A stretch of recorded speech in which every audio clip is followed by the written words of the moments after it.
weeks? 3 weeks, that one. 3 weeks. How much is that? Does it different cost in terms of boys trip cheaper, wife more expensive? Yes. Yeah? Yeah, 100%. I can't remember exactly, but I think the whole trip cost me about $6,000. With the boys or the wife? Yeah, with the boys. And the wife? With the wife, don't know. Well, That's pretty good for 3 weeks. Yeah, For yeah. $6,000. My best mate. We would eat at diners. Yep. Yeah. Cheap diners. We would have a few beers around the pool at night. That was it. Was it cheap back then? Yes. Yeah. Yeah. I can't remember. I think beer and wine was, you pay a couple of dollars for a drink. Yeah. Yeah. Yeah, I think when we were in Bali, I could easily... I went to Bali thinking, I don't understand how people can live here. Like, because people go there during the summer and come back here during the winter. I'm like, I can't understand that. When I got there, I was like, I can perfectly see. I could if I had no responsibilities here, I could easily go and live in Bali. No issue. It's not even just the financial side of it, because it's so insanely cheap, because it's still technically a third world. But you go over there and the people are beautiful. It just makes you put yourself into perspective and makes you realize like how much of a shithead you are when you think about, when your phone's flat and you're freaking out and they're worrying about what they've got to eat for the day, and they're living next to like literal rivers of just shit. Yeah. And you're just like, I'm spending $5 on literally a gourmet seafood meal, which would cost me $50 to $100 back home. And I'm just like, this is amazing. The people here, the scenery is beautiful. There's obviously some sketchy places that you wouldn't go to just because of the crime, but I could easily do it. And I even looked at it in terms of like, if I wanted to go move there, it would cost me per month what I spend here in rent per week. And I'm talking like a beautiful, obviously it'd be like a 1-bedroom villa by the water. But I'm like, if I had no responsibilities or nothing, I could easily do that. Easily. And it just makes you like put yourself in perspective and go, well, I'm worrying about all this not really important stuff back here. And then you go over there and they're literally, like I said, working / fighting for food on the plate every day. They've got no real access to electricity, all this kinds of stuff. And here I am stressing about, my phone's flat, but I'm going to charge it in an hour. And you're just like, but even when we're over there, even things like that I didn't think would be sort of top notch were like the facilities in terms of like going to the gym, or they're like, I wanted to do a like traditional Muay Thai kickboxing gym, but their actual like functional gyms were on par, if not better than the ones I've been to here. Yeah. They were awesome. They didn't have any sort of like purely strength. It was more commercial stuff. But when you're traveling, is that something that you look for? Because that's something... Gyms? Yeah. Absolutely. Yeah. Absolutely. Hotels or outside? No, outside. Yeah. Outside. Yeah. Many years ago when I would go away for a weekend, that was part of the goal. Look where a good gym was. Yep. Okay, we'll go to there. Yep. And recently, when I toured America with my wife, there's gyms in every city. Yeah, America, on every corner, yeah. But I didn't really. It wasn't a priority. Yeah. I think if you're going there for a weekend, I wouldn't care. If I was going somewhere for multiple weeks at a time, I'd be like, I want to go every couple of days or something like that. Look, I like rest away from the gym as much as I do. For sure. Well, especially, I was going to ask you, because your training is obviously different to mine. You're more powerlifting and stuff like that. Mine's, which is far more intensive than what I'm doing. What's your sort of recovery process? Is it a day on, day off, day on, 2 off? No, I work big hours. I work 12 to 13 hours a day. Yep. So during the week is very difficult. I try and get a training session in during the week. If not, I utilise Saturday and Sunday. Yep. So pretty much I train 2, maybe 3 days a week. Yep. And what are they sort of consisting of? Like what's a day? Like say if you like even today or tomorrow? Today, I've already trained today. I trained squats and deadlifts today. Yep. Tomorrow's bench press. Yep. And are those, so you're basically just functional, like your big 3 or 4 main lifts? At the moment, yes. And they're not silly, like little piddly numbers either, because I was looking at it. I spent a couple of hours last night just going through a couple of your videos, and I was thinking in my head, I'm like, and I think the maximum squat, I'm talking single stuff, was maybe 180. Yeah. And then I was looking at yours and I'm like, 180, 190, 200, 210, 220. I'm like, where does this end? 250, 260? Yeah. I'm like, holy shit. And this is near 60. Yeah, I am 60. Oh, 60, you are 60. I thought it was 59. I thought it was this guy's 60 and he's punching out 260. Yeah. And it's not, you see some people who will chuck 200 on a bar and it's unrack, knee bend, and here. And we're talking for you full. I definitely think there's a place in the world for partials. I'm talking unrack, say that's my knee, we're back in there. But you're full range. And I saw the news article that was on your story. You've been doing this for, say, 30 odd years. Yeah. What got you into that and sort of not deterred you, but instead of the conventional sort of, I'm going to go and train chest on Monday, legs on Tuesday, et cetera, et cetera? I originally started, I had a bad motorbike accident and I smashed my knee and I couldn't walk without a limp. Yep. And somebody said to me, just a random person said to me, you limp because your muscles are too weak for your bones. Yep. And I thought, wow. Yep. What are you talking about? Something went, wow. Yep. And so I went to the gym. Yep. And I was very fortunate. There was a few powerlifters there, and I said to one of them, I says, how do I stop limping? They said, I'll teach you how to squat. So I learnt to squat. Yep. And after I learnt to squat, I found that my weights increased pretty quick. Yeah. And I was fairly strong for pretty much right from the start in squat and deadlift. Bench press was no different to anyone else's. It took a long grind to get strong. Do you find, just side note with your bench, once you hit a certain number, your progression is a bit quicker? So say with like a bench, because I think with like obviously like your bigger muscles like your legs, you do climb that ladder quite quickly. With a bench, my number, like when I first started training, I was like 15, 16, I'm like, I want to get to 100 kilos. And it takes you like 5, 6, 7 years to get to that. And as soon as you get to 100, then a week later you're doing 105, 110. And I don't know whether it's part psychological too. You're having these two big plates on the bar and you're like, it's never going to happen. But as soon as you get it, you're like, okay, let's do the 101, then we'll go 102, then 105, and we'll slowly increase. I got to a 100 kilo bench really quickly. Oh, really? Within a few weeks. Yeah. But then every 5 kilos after that was a real grind. Yeah. I eventually got up to, the best I've benched is 170. Yep. At 100 kilos body weight. Yep. I'm nowhere near that now. I've got a lot of injuries, shoulder injuries, and so you don't bench a lot now, or I do. Yep. I do. It's last 18 months I've been doing more rehab than anything. Yep. I'm still benching around 100 now, a little bit over 100. Yep. But what are they from? What are the injuries from? Just probably life. Yeah. Yeah. Yep. Life.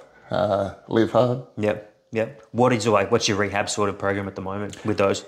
I do a lot of stretching, a lot of band work with stretching, and a lot of strengthening my rear deltoids and upper back. Yep. Do you find any sort of like hanging from the bar? No, I can't do it. I'd say that range of motion is just not going to happen. I can, but I wouldn't be able to take my body weight. Right. Yep. Yeah. And is it an instant pain thing, or it's just not going to happen? Just won't work. Yeah. Yeah. Walk me through your legs. So, say you started with that. Was there pain and sort of lack of mobility to start, or was it just a pretty quick progression to go through that? There was a lot of pain. Yeah. I started squatting a broomstick for about the first 3 weeks. Yeah. Until I could actually get down deep.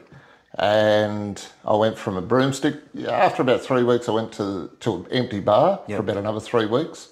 And then I felt good. Yep. I stopped limping all of a sudden. And started to put weight on there. Was that frustrating, even though it was good that you're doing it, but you're like, I could have been doing this so much long ago? Well, no, I didn't know any better. Yeah.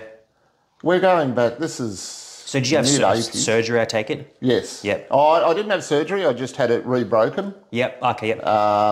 And tried to get it straighter. Yep. Same with my arms. My arms don't bend properly. Yep. Injuries. Yep. Yeah, and then once I started squatting, I went in a powerlifting comp because these powerlifters said, hey, the only way to gain is to set goals. Yep. Go on a powerlifting comp. Yep. And I did, and I squatted 190. That was about 4 or 5 months after I started at the gym, which, thinking now, looking around, that's fairly quick. That's insanely quick. Yeah. I didn't know any better. Yeah. Well, actually, what you were saying, though, because I was hanging around strong people. Yeah, well, you're going to, what's that thing? It's like you're the sum of the 5 people you hang around with. So if you're hanging around with strong people all the time, you're generally going to pick up something, you know what I mean? Or they're going to say, hey, mate, you probably should leave us all alone. You're dragging us down. Yeah. But what you were saying in terms of because I was a PT, and people always want on a squat, let's add weight now. And as much as you want to do that, because you've also got to have this mindset of you've got to please the client. But the reality of, it's very easy to injure a client because of their own lack of self-awareness. So when you're saying, I spent 3 weeks just squatting a broom, that's ideal because some people generally just can't even squat to parallel. And then you go and you try and tell that to someone who's like, oh, I'm just here to, I want to lose a bunch of weight. It's like, okay, we're going to squat a bar. You're like, what? It's like, oh, no, we're going to chuck some weight. No, trust me when I say this. I go through that all the time. Yeah, and there's this, like, you're trying to convey your thoughts to them, but it's just not happening. It's just in one ear, out the other. I still help a lot of people out. I don't PT as such, but I have been a PT in the past. Yeah. And that was a real frustrating part for me.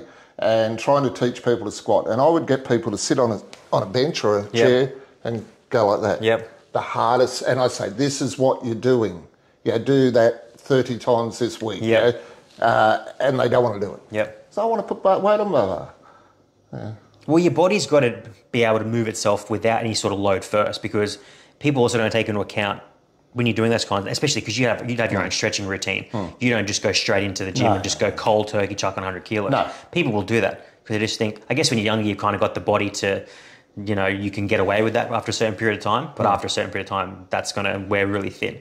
So when you're trying to teach this and just sort of parlay this to other people, it's like, look, I'll get you there. But it's just going to take a couple of weeks to start that. And it's such a cliche saying, but it is literally that. Trust what I'm trying to tell you. Because it's easy, and trust me, you're going to hate me if we go in and do what you want to do today and you bust a knee or something happens, because trust me, I've seen it happen. And it's, all right, now you're basically not going to be able to come back for another 6 months. So you're trying to convey that. I've never been a gym owner, but is that somewhere people will listen to you a bit more clearer because of you own the facility, or it's just like, look, mate, I'm going to do what I want to do? Sometimes. I don't know. Well, I don't own a gym. I've got a home gym. Oh, right. Yeah. And no one pays to go there. It's kind of invitation only. But yeah, probably because of that, they've come to my place to train. And I say, you've got to trust the process. Let's start at the beginning. Well, you're not just saying it for no reason. No. No. People just think, oh, what do you know? It's like, mate, I know a little bit. Yeah, I'm 60 years of age. Yeah, I know a little bit about a lot. Let's just relax. But I know, I don't know, everyone's different. When I was, say, 16, 17, I listened. Because I'm like, if I saw someone who was, you listen to what influential people are telling you. I'm not listening to my friend because it just, well, you're the same as me, you don't really know much. If a coach or a trainer or anyone in the gym is telling me, hey, look, for me, I'm like, okay, well, I'll do that then. Some people are just like, well, what do you know? Just like, okay. But for me, my look has never been, I want to get jacked and ripped and stuff like that. It's never really been like a thing to me. My thing's more like strong. Like my thing is strength. I'll get size and all that kind of thing from the strength. And we were talking about this obviously beforehand. You've got these young kids now who are coming up and they're just like, they're not even just bypassing the straight into the gym floor, let's chuck a heap of weight on. They're going straight for, where's the gear? Where's this? Where's that? And you're kind of like, slow everything down. You've got a good base at, say, 16, 17, 18 for the next 10 years of not really even needing to touch anything. Let's just focus on food and strength, mobility, everything first. But they just, and it's one of those things that sort of catch-22. You're like, I can understand where they're coming from because they want it now. But when you speak to that 18-year-old in 10 years' time, they're always going to say, we should have listened. And you're just like, what can you say? Or do you even have these conversations, or do you just let people go, look, you do you? No. I try and make people believe the process. If they don't want to listen, they generally will move on. And just keep the people that want to listen. It is frustrating. I think too, because even though there's so much information out there, and look, there's obviously something like too much information can be a detriment in itself, because some of it just can be just utter garbage. But when you've got all these people who have so much instant access to their idols and stuff like that, and it's just like we were saying before, to be competitive in that sphere, you've got to obviously be taking stuff. So an 18-year-old or a 16-year-old or a 17-year-old sees that and go, well, if that person's doing it, who's 10 years plus advanced than they are, I'm going to start doing it now. And we were obviously talking about this before we started, but you've obviously in a different position. You've obviously had your diagnosis and stuff like that. So you taking stuff is obviously different to an 18-year-old who hasn't had what you've had. 100%. So do you try and just go, no, with like obviously taking out what you've gone through, and do you just go, look, I'm telling you now, it's not the best idea? Or do you go, look, I myself wouldn't touch it because it can genuinely have a high chance of killing me? Do you go try and tell your story to sort of scare them off that? Or is it just from like someone who's been in this field and been lifting for 30 years and be like, look, mate, trust me, it's not good for you right now. Yeah. I'll touch on the negative side to it, but you can't, in a lot of cases, you can't change people's minds. Yeah, I guess if they want to do it. So if they want to do it, they'll do it. I'll say, do your research, get your bloods done, have a look at what your internal organs, what kind of condition they're in. If you've got pre-existing heart problems or whatever, don't go near it. Yeah. But do you think it's so, like, it's too easily accessible? Yes. Yeah. You and I could walk out here and have it by this afternoon. Yeah. Yeah. It is one of those things, and it's funny because you see all like every week on the news there'll be, oh, we've busted X amount of kilos of drugs, or we've found all this stuff. And I'm like, that's literally like a drop in the ocean of what's out there. And I mean, I've been guilty of it. I was in a commercial gym for say 6-7 years, and you'd see it in the bathrooms. Yeah. People just doing stuff, and I'm like each of them at the end of the day. But you just like, it is so easily accessible. It is literally, like you said, I could make a phone call and it would literally be here hours or in a day or two. And if you don't know anyone, it's on the internet. Yeah.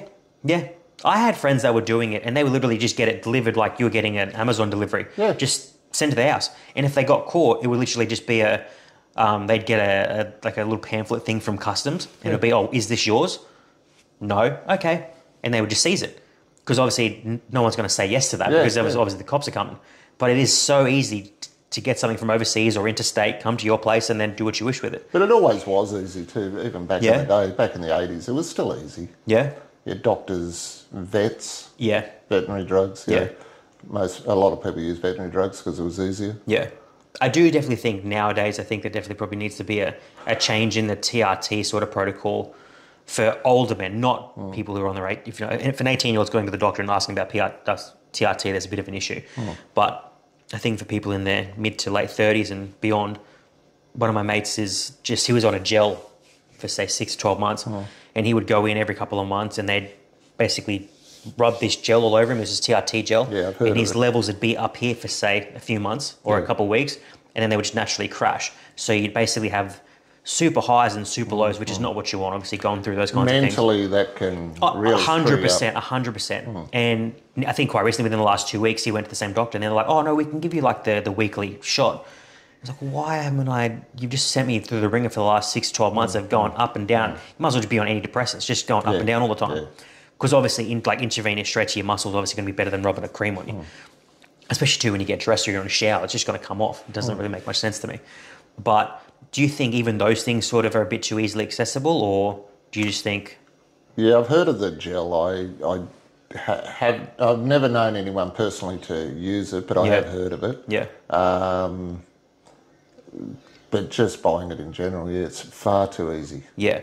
Do you, obviously we were talking about before, you obviously went through like the prostate cancer and stuff like that. Do you avoid all of that stuff completely altogether? Yes. Or is it just something like you said, I get my bloods checked and I might look into it, or you just don't even touch it? I wouldn't touch anything because, and I'm not an expert. Yeah. But I have spoken to it with my surgeon years ago. I said, can I get on the gear? He says, if you want me to go to your funeral, I will, it's a quick conversation. You're like, all right, I'm good. Thanks, mate. But he explained to me that if I do have any cancer cells floating around my body, which is quite possible, it will latch onto any testosterone and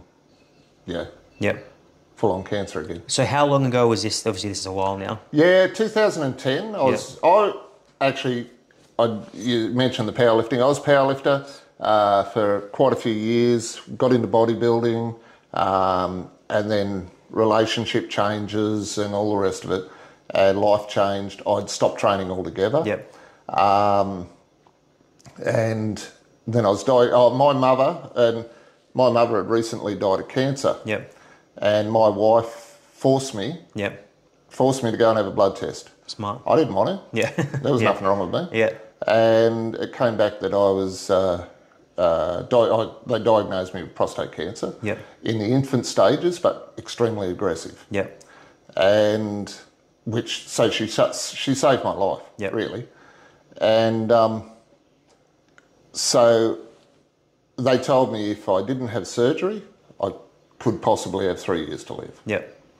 So I had to make a few decisions and look deep and hard into myself, and I thought, well, one thing I'm not doing is training. If I trained, am I going to become stronger to help recover from this thing. Yep. So and there was a few other reasons why I started training as well, but that's one of them. Yeah. And it's a pretty good one. yeah. And I noticed that I was still pretty strong, even though I hadn't trained for about 3 or 4 years. Yep. And I was still pretty strong, and I had the surgery and recovered, and it was a slow process for 6 months or so. Yep. And then all of a sudden I felt better than ever. Yep. And I was strong again. Yep. And I thank a lot of things, but I do thank powerlifting for even just mentally. Yeah. Mentally, positive mindset. Yep. And that's what the gym gives me. Yep. Were you going through any sort of chemo treatment and stuff like that? How did that all process? No, I just had it removed, the prostate removed completely. And I was on 6 monthly blood tests. Yep. Which drew out to 12 monthly, and now I think it's still 12 monthly now. Now, when I was talking to Julie about this, because everyone's got their different ways of approaching this stuff. Like as soon as you hear the C word, everyone starts freaking out, rightfully so. Now, did you do any sort of, I'm going to look into sort of different dietary changes, training changes, any sort of like alternative medicine, stuff like that? Or was it just like, no, get it removed and we'll go from there? What was your process? Pretty much get it removed and go from there. Dietary, I tried to clean up my food a lot. I didn't drink alcohol for years. I do have a drink of a weekend now. I tried to lead a cleaner life. Doesn't always happen. We're a human being. So you definitely think having like as much as you can within reason, having a cleaner lifestyle does sort of help that kind of thing? Yeah, for sure. I think we're talking about our health. I think some people are not ignorant is the right word. I guess it's kind of a combination of ignorant and sort of misinformed.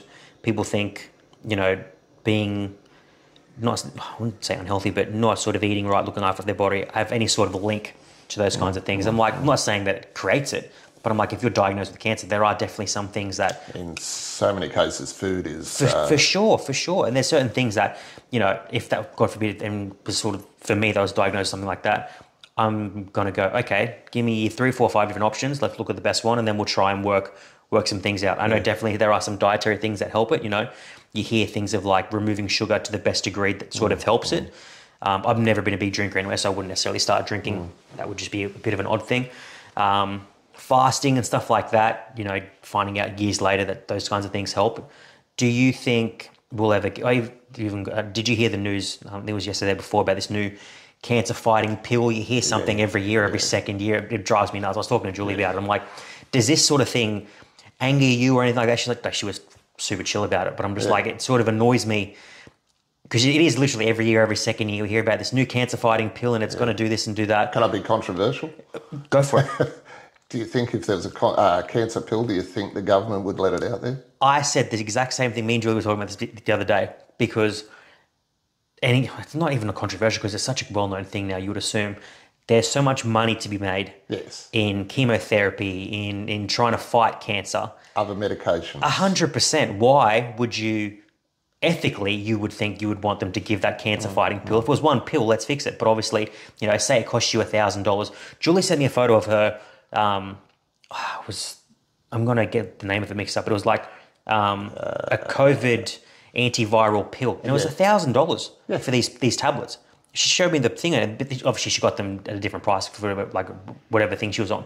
But $1,000 for these tablets, and I'm like, the average person just can't just go on. Hey, I need. And generally they want you on them for as long as humanly possible, of course, because obviously from a money standpoint, why wouldn't you? It's like a drug addict. If I can get you hooked on something and you're going to keep coming back every week, then obviously that $100 is $5,500 almost every year.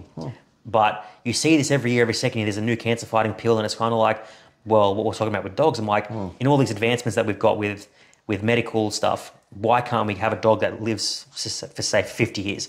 Why can't we, I've always thought this, I'm like, all right, every year or every second year, we're going to go, all right, we're going to tackle every disease that starts with the letter A. Then the next following year, we're going to do B, and we're just going to slowly work our way through these kinds of things. Because obviously you look at the pandemic that we had, and within a couple of year period, we had this cure for it. I'm like, why can't we do that with brain cancer, cervical cancer, all these different cancers and all these kinds of things? But it's just, like I said, it's just so much money involved in it. Why would they want to stop it? It makes no sense to me from that, obviously, like a moral standpoint. But does it piss you off when you hear the news come up and, there's a new cancer finding? Do you just automatically go, oh, this is bullshit? I just ignore it. Yeah. I just ignore it, yeah. Do you, if this, say, backtrack, like, say, a decade or so, would you take anything that's sort of like we've come up with this new pill, would you take it, or would you just go, let's just try and remove it? I'd try and do some research first. Would you rather just remove the thing itself? Yeah. Yeah? Yeah. I remember I was speaking to Julie about it, and the first surgeon she saw was basically like, oh, well, let's just remove everything. And if she hadn't spoken to someone else, she would have got that, because, a doctor tells you to do something, you do it. I had a lot of faith in my surgeon. He was pretty upfront with me, and I believe I had a pretty good relationship with him. Yep. And he was honest. He was honest all the way. Yeah. And I asked him, or me and my wife asked him, and get it removed. Yep. Yeah. There's a few physical changes from Generally. not having a prostate. Yeah. But there's always that conversation too. It's like, life. Yeah. It's like, look, I can keep the prostate, and I might be around for a couple more years, maybe, or I can get rid of it, and I'm going to be around for say another 50. You know what I mean? Like, sure, there's some downsides to it, but the upside is far higher being alive than everything else. You kind of like, look, it is my life at the end of the day. I'm going to make the call, but what do you think? I'll probably never be as lean as I want to be ever again. Well, you can be lean and dead. Yeah. You know what I mean? Yeah. It's that quality of life balance, you know what I mean? It's like, well, I'd rather be alive at the end of the day. Yeah. And what you're telling me, the downsides, are they that low really? You know what I mean? Do I have to, buy a couple of sizes higher on a shirt or pants?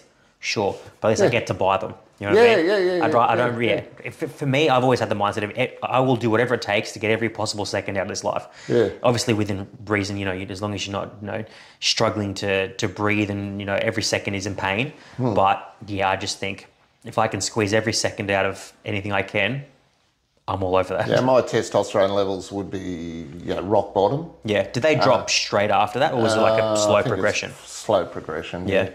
But I still like to ride a motorbike fast. I still like to have fun. Yep. I can still lift weights that a 60-year-old shouldn't be able to lift. Yep.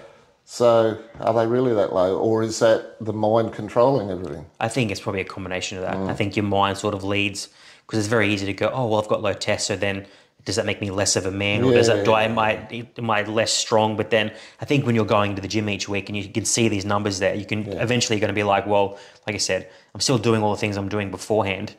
Testosterone, it's great to have, but it's also mentally, it's just a thing. You know what I mean? I'm still, punching out 200 plus kilos of squats, and people half your age or a quarter your age aren't doing that. You know what I mean? Yeah. And they've been in the gym for years. I'm not doing that. So you have these questions like, well, it is just a feeling, having like super high testosterone also comes with downsides too, you know what I mean? There's also, having a super high testosterone might make you more aggressive. And there are also, like I said, there's also links to you might have a bit more cancer fighting properties, you know what I mean? So there's obviously pros and cons to both, but I think any sane person would have that conversation with themselves and be like, well, I'm going to get rid of the prostate and have a good sort of 50 years. Exactly. Did they say, you got to see them every year or every second year, sort of like a maintenance thing? Yeah, I'm not just a blood test. Yep. Yeah, and it's my blood levels are now normal. Yeah. So when you got the prostate removed, what was, say, the first week of that like, the next couple of months like, the next year like, what was that like, say, just in bodily changes? Yeah, I can't really remember, but like time frame, but... Yeah, because this is a while ago. Yeah, 2010. I'd say within the first 12 months I was back to normal. Yeah. And do you notice any sort of difference in recovery from different things, or there's nothing? Even just from working out, nothing? No difference. But I have the ability, I didn't dwell on it either. Yep. I put that, I've got this problem, let's put it over here, bring it out when I need to. Yep. The rest of the time, let's carry on over here. Yeah. That's really good you can do that. I think a lot of people would obviously, and I guess I call it each to their own. Oh, for sure. Put it on a shelf. For sure. Because you can stare that thing in the face every day. It's not going to get any better or any worse. That's how I would look at it. Like it's very easy for me to sit here and say that. But, some people will just look at it, it's there. It's like, well, yeah, it's going to be there tomorrow. It was there yesterday. So how about I look at it when I need to, and let's just focus on, because you're not guaranteed the next day anyway. No. So let's just focus on this when I need to focus on this. We'll bring this back up. Otherwise, let's go for a motorbike ride tomorrow. Let's go do this tomorrow. And a couple of things. Like I decided back then, life's short. We don't know when we're gone. So make every day happy. So you obviously had that sort of realization once you were sort of faced with the idea of not being around? 100%. Yeah. Did much change? Have you changed much since then in terms of... I think so. Yeah? I think so, yeah. What do you think? A more positive outlook. Yeah. I use humour a lot. Yeah. Sometimes people don't understand my humour. Yeah. Well, I guess a lot of people haven't gone through what you've gone through. If I can make one person smile a day, it makes my life worthwhile. Yeah. Well, I think a lot of people wouldn't have gone through what you've gone through anyway. So when you're sort of thinking about that, people are like, what's he talking about? Well, it's like, well, if he can laugh about it, why aren't we laughing about it? A fella I worked with once said to me, why are you always happy in the morning? And I said, why aren't you? Yeah. Simple as that. Yeah. You don't have to be. Yeah. I'm definitely more of a, are you, depending on how you am, are you more of a morning person than an afternoon person? Yeah.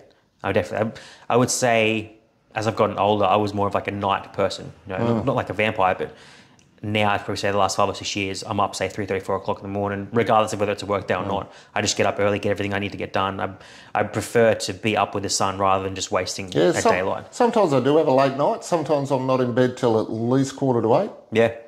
Dude, that's me. I'm not even joking. I would say, regardless of whether it's a work day or not, I'm in bed 7 o'clock. Yeah. Like that's just me because I'm up. Yeah. I think I've realized the value of sleep and just recovery, and you have a couple nights of bad sleep and what they do to your body, just what do to your brain. I'll have the odd night out, like I went out with a couple of mates on the weekend just gone, and that sets you back days. And it's kind of like I would almost rather it be like that, because I think if I was to go out every weekend and there'd be no consequences at all, I didn't feel bad, I didn't feel terrible, no nothing, I would almost want to do it more because the fear of feeling like garbage for almost a week is just not there anymore. But I like the idea of, it sounds stupid, I like the idea of there being physical consequences to doing these things because it just like, I'm so glad I can't do that every weekend because I just couldn't physically go through it. Yeah. But I think that realizing, say, the last couple of years of just how important to me sleep is, and then you have, like, you probably feel it too, having like 2 or 3 bad nights sleep in a row, you feel disgusting. I'm moody. Just going to the gym is an effort. The recovery rate's disgusting. Everything is horrible. Do you, when, say, pre-prostate cancer you versus post-prostate cancer you, do you think you'd be any different than what you were beforehand in terms of like, I might go out a bit more, I might go out a bit less?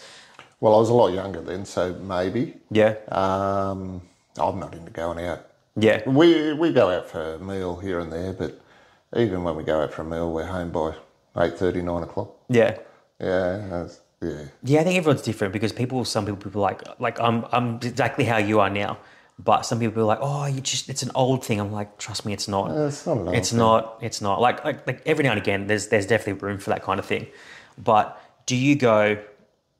How many people would you say that you've got people that are coming to use your gym regularly now, your home gym? How many people? Over the time we've had it, we had a bit of a rough count. It'd be between 150 and 200 different people over the time. And what sort of age groups are we talking about? From 18 to 40s. Do you talk to them about this kind of stuff and be like, well, I guess in 2 sort of mindsets, pre-prostate cancer conversations and post-prostate conversations? Do you go, well, my training mentality is a bit different now, so take my information with what you will? Not really. No, I just talk on a training level. Yep. No, just training level. Yeah. Unless you're approached. Yeah. Yep. Like I put we were talking about the shelving before. I put the prostate cancer over on a shelf. Yep.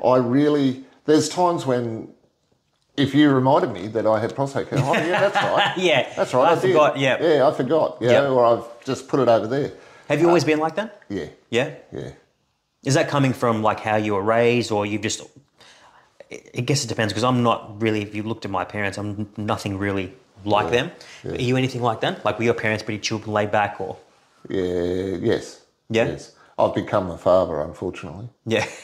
And fortunately. Yeah. Now, what you're saying with your folks, Was it your mother or your father who passed away from cancer? It was my mother. Yep. And that was part of the reason why I stopped training. Yep.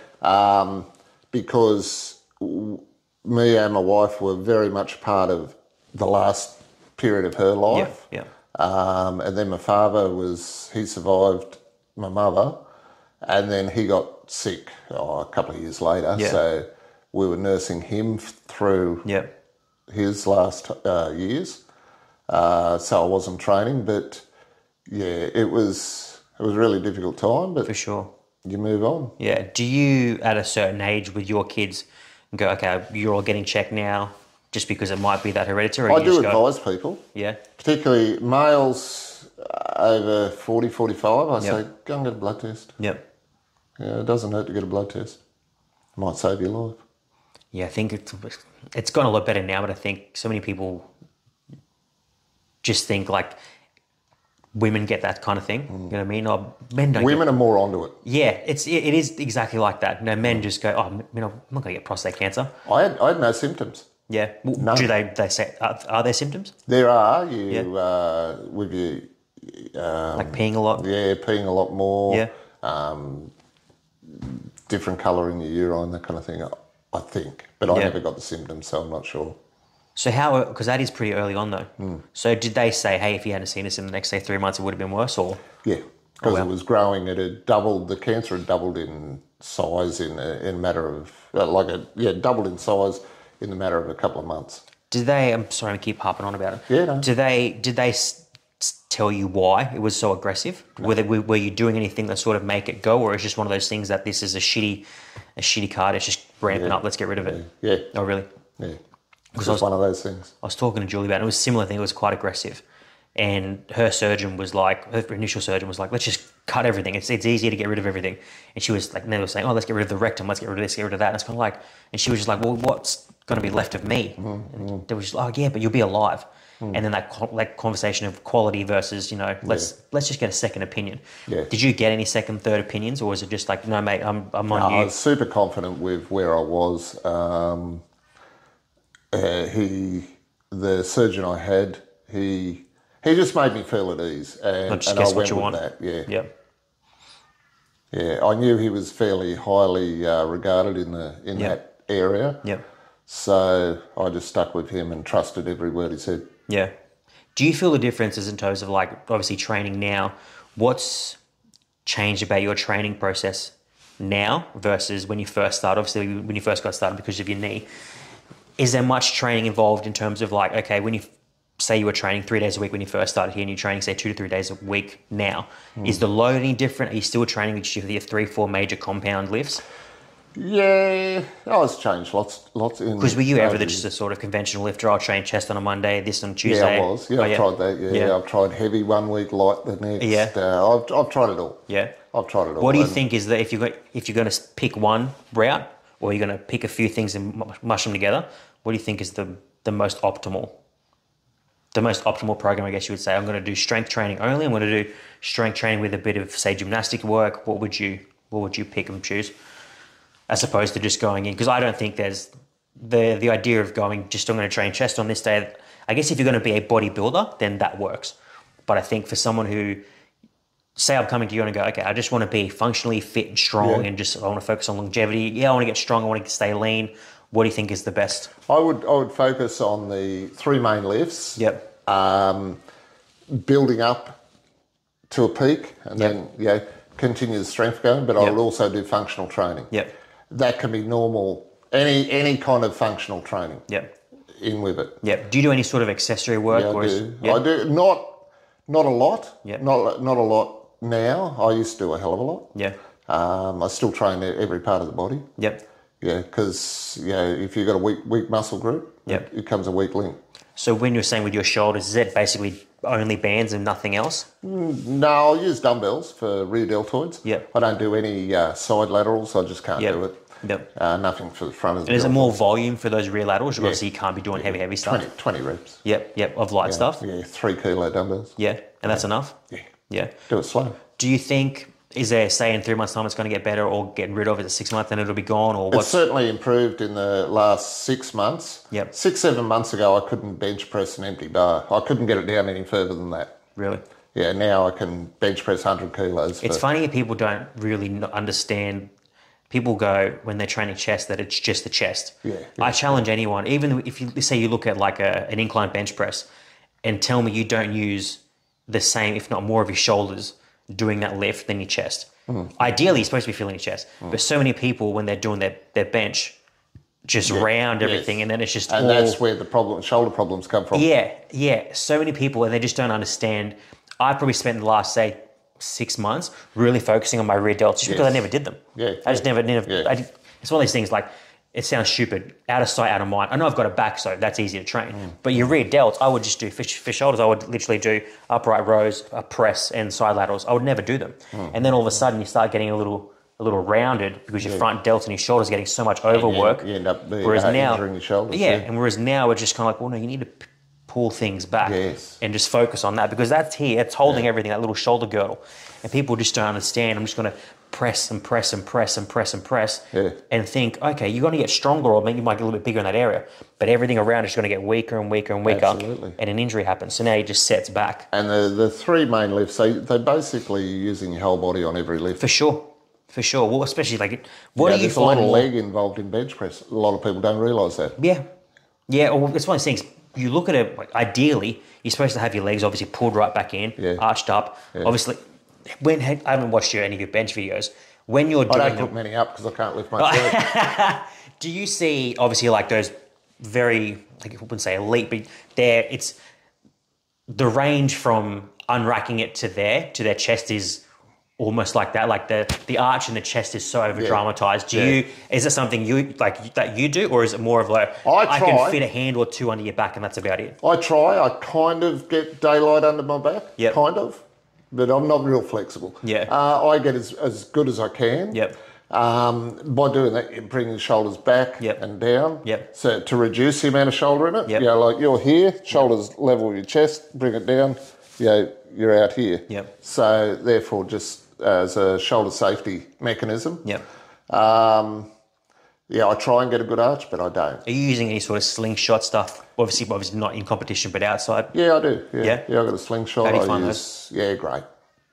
I hate when you're using them, and then you try and use them up without them, and you're just like, the difference in them is just insane. And you're just like, I've seen a couple of videos of people trying to cheat with them in competition and having everything masked over, and it's so blatantly obvious. And you're just like, have you ever seen, obviously you've competed a couple of times, have anyone that you've competed with or against tried pulling some Swifties? No, I haven't seen it. Oh, really? No. I guess you can't really. Is there a way for you to cheat squatting? Obviously, you can't really cheat by not doing the full depth because you just get disqualified. Really. There's no ways you can try and pull a little sneaky one? Not really. There is a what they call a quick powerlifting where you're wearing squat suits. But you wouldn't be able to cheat by wearing them and hiding it. No. Is there any sort of, because I've not really any experience in powerlifting, is there any sort of like drug testing or anything, so that sort of stuff in there? Yeah, there is. I just went in the drug tested nationals 3 or 4 weeks ago, 5 weeks ago. What's that sort of protocol? Well, just like urine testing, blood testing, or just urine testing? Urine testing. Yeah. I didn't get drug tested. Oh, so it's all random? It's random, yeah. Do you think there is definitely people who would try and cheat the system and just hope for the best? Of course. Human nature. Do you think you can pick them? Not so much in strength. Yeah. Some people are obvious. Yeah. Some people are definitely obvious, but no. There's people out there with bodybuilders' physiques and strong as hell who are clean too. Yeah, it can go both ways. I remember, did you ever watch this documentary on Netflix called Icarus?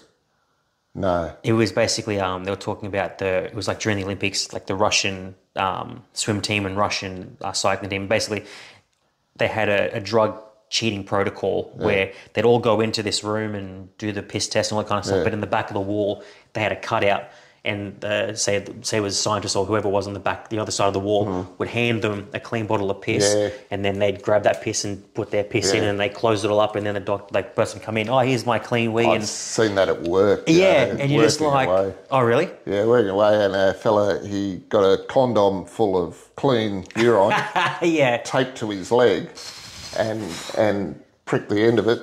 No. Yeah, I've seen that. You almost got to give him points for ingenuity. You're like, hey, just let him go. Just let him go.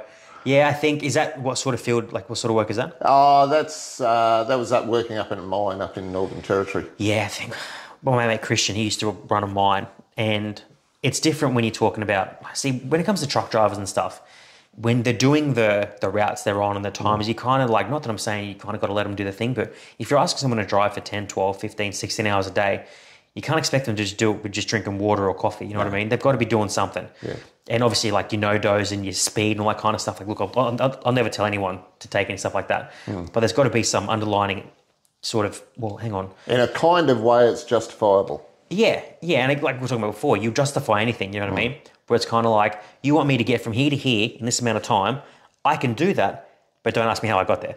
Just push everything aside. I'll get there, but just don't ask me how. Because if you want me to take breaks and slow down and do all those kinds of things, it's going to take me a couple extra hours. Nobody wants to see another motorist on the road under the influence of drugs. Okay, end of story. But do you want to be on the road with a truck driver awake or asleep?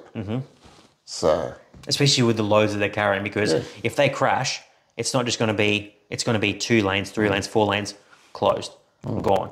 And I drive a truck. I know what it's like. Yeah, you've only got a slight slip of concentration and you're in the next lane. Yeah. Yeah, you got to be careful. What sort of routes were you doing? Like we say 8 hours, 10 hours? Nah, well, my drives are probably only an hour at a time now because I work locally. Yeah. Do you think there'll ever be a time when, I have this conversation all the time in terms of legalising, we're obviously looking at legalising marijuana and stuff like that. Do you think there'll be a time when we're sort of legalising or some sort of having like recreational drugs legalised but within close and safe proximity in terms of like, okay, we're obviously not going to legalise speed and stuff like that, but we're going to come up with a new thing where it's similar, but we're going to change a few molecules and stuff like that, and that's going to be a new thing. That's going to be like our version of no-dose or our version of speed. It's safe. It's not going to, you're going to get addicted to all that kind of stuff. Do you think we'll ever get to a sort of state where like that, where obviously the government's going to tax the shit out of it because they're obviously going to make some sort of money on it, but we're going to have a safer thing that's not going to kill you, and we're going to keep you awake for, say, that 8, 10, 12 hours you need? Maybe. But then on the flip side too, it's kind of like, well, isn't that what speed is? Yeah. It's just, we've just said that it's all bad and all that kind of stuff. Yeah, and mentioning the marijuana there, look, I mean, I don't smoke marijuana, but say we have a smoke on Friday of marijuana. By Monday, we get drug tested, we still fail, but we're not under the influence. I think there has to be a proper... I think so too. Screening test or whatever. We've got that. I think every week someone randomly gets drug tested at work, and one guy has got done with it, but it was literally one of those things like he had 10 days, it was 10 days prior that he got done for, and it could be in his system for at least like 30 days. But I do think there has to be some sort of, not leeway, but it's like understanding of like, okay, if you had a joint right before you come to work, you're an idiot, whatever happens. You don't deserve a job. Exactly. But if it was 2 weeks ago and you were on holiday or whatever, you know, it is what it is. You can't, if I'm having a life or death, you know, if I'm a surgeon, totally get that. But I think it has to be some sort of leeway or understanding with these things where it's like, okay, we've got these rules here, but we need to lax them, or we need to understand that, okay, when you took when you had a smoke of the joint, you were here, okay, it's still in your system, but when we've tested you, you're down to here now. So maybe we need to lower these levels of expectations. Like they do with alcohol. Yeah. Yeah, yes, alcohol probably stays in our system for a lot longer. Yeah, what is it, 0.008, whatever it is, or whatever? I can't remember exactly what it is. 0.05? 5? Yeah. We know that. But you can drink tonight and still be okay to drive tomorrow morning. Yeah. They need to... I can have a drink and go and drive. Like, I know that sounds stupid. I can have a drink, say a glass of wine, and then go to Woolies. Yeah. But if you give me a joint, I can't do that, you know what I mean? It's just like, obviously there's certain things that I think a person shouldn't take, you know, obviously like your recreational drugs, I think things like Coke, and there's obviously bad things, anything to do with a needle, no chance. But I think there needs to be sort of like, okay, if we're talking about 2023, I think where we're getting to a point now where things like weed aren't as dangerous or even dangerous as we thought they were, say 20, 30 years ago. They're not going to cause any sort of issues or things like that. Did you, not that you said you've ever used them, did you ever have any sort of training partners who, because it is, you know, I've had a lot of friends who've like done bodybuilding and they've obviously smoked weed to just relax or just from bodybuilding competitions, or they've also used it to increase their appetite to get more food in. Have you sort of known anyone who does those kinds of things? Yeah, a little bit. Yeah, I have. Yeah. Back in the early 2000s, the craze was for the bodybuilders, they'd get full of all these eckies of a weekend to go and dance all weekend at the nightclubs to lose weight. Yeah, just sweat. Yeah. Yeah. And just move all weekend. Yeah, that's crazy. Yeah, I think it's funny how I say this all the time. How you think one thing's okay and others aren't. Like for me, if you said to me, like gun to my head, you're taking a drug, I'll pick a joint up very quickly because I'm not, you know. But if you put a pill or a needle or a line in front of me, I'm good. Yeah, I'm pretty boring. Yeah. Like I've done a couple things. Like when I was way younger, you're gambling. Oh look, we've all lived. You're gambling. We've all lived. You're gambling. Yeah. It's like one of those things. Like say someone's like drunk drove. You're gambling. You get home and you're like, you don't even pay attention. You're like, A, shouldn't have done that, but B, you're like, escape that one. So when you're doing these, like you said, with the eckies and pills and needles, you're gambling. You know what I mean? You're kind of like, okay, of course you are. This thing's probably made in a toilet or a bathtub, and you're shooting it up or putting it wherever, and then you say you wake up in a couple of days. Yeah, where did the drugs come from? What's actually in them? Exactly, because I guarantee you it's not what you think it is. But yeah, I think something. But then again, you look at weed. I have no idea. I'm so sort of ignorant when it comes to those kinds of things. But do you think one's worse than the other, or are you just not a big fan of across the board? You're more of like, I'll have a couple of beers after work. I'll have a couple of beers for dinner kind of thing. I'll have a few drinks on the weekend, but I'm not interested in drugs. I don't really like any kind of thing mind altering. Yeah. I think definitely it's funny. I hit 30 a couple of weeks ago. Yeah, I don't need it. I can be funny. I can be entertaining without it. Yeah, I hit 30 a couple of weekends ago. And you always have those... 30, God, you're getting old. Yeah, well, it's one of those things. It's funny when someone like says like a little quote to you and it sort of like sticks in there. I was talking to a friend of mine, he's like, oh, do you feel any different? I'm like, I don't feel any older, I don't feel any different. He's like, maybe it's time to grow up. And I'm like, yeah, maybe. I still feel like I'm in my 20s, you know what I mean? Even though I don't feel, if there is a feeling of turning 30. A lot of my friends are still in their late 20s, early 30s, Yeah. But I think... Keeps me young. We're hanging around younger people. But I don't know, I think when... I don't know, how would you even word it? When I'm just turning 30 and you go, a hangover now is knocking out, say, 2, 3, 4 days of my life.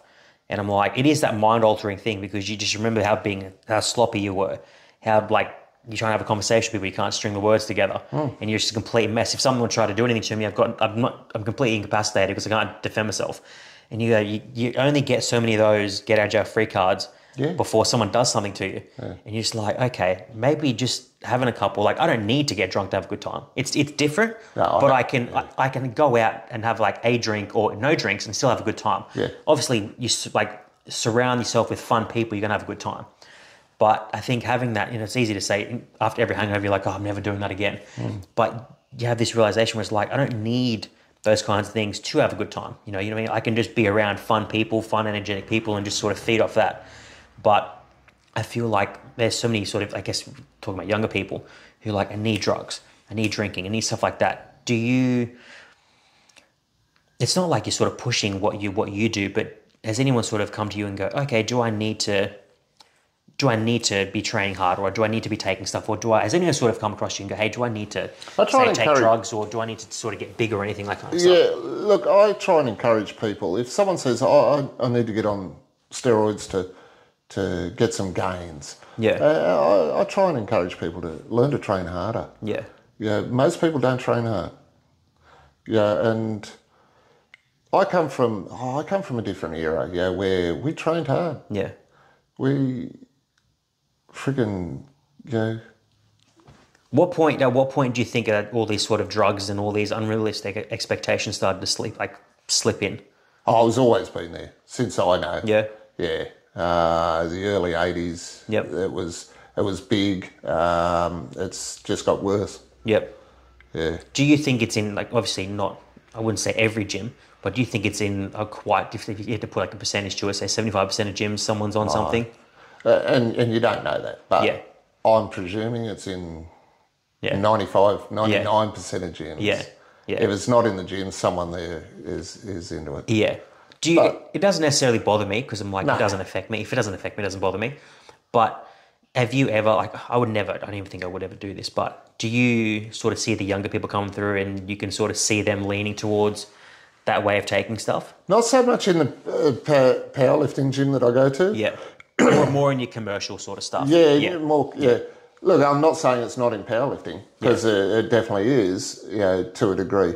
But the powerlifting gym I go to, it's the focus is on technique. Yep. Learn to train, learn to do the lifts properly. Is there any sort of consequences, or not sort of consequences, but any sort of rules in your gym where it's like, if you get caught, you're out? Because it seems to me that sort of powerlifting gyms are very much based on reputation. Like we train hard, we do everything the right way. That's it. Whereas commercial gyms are commercial gyms. It doesn't really sort of phase I'm sure.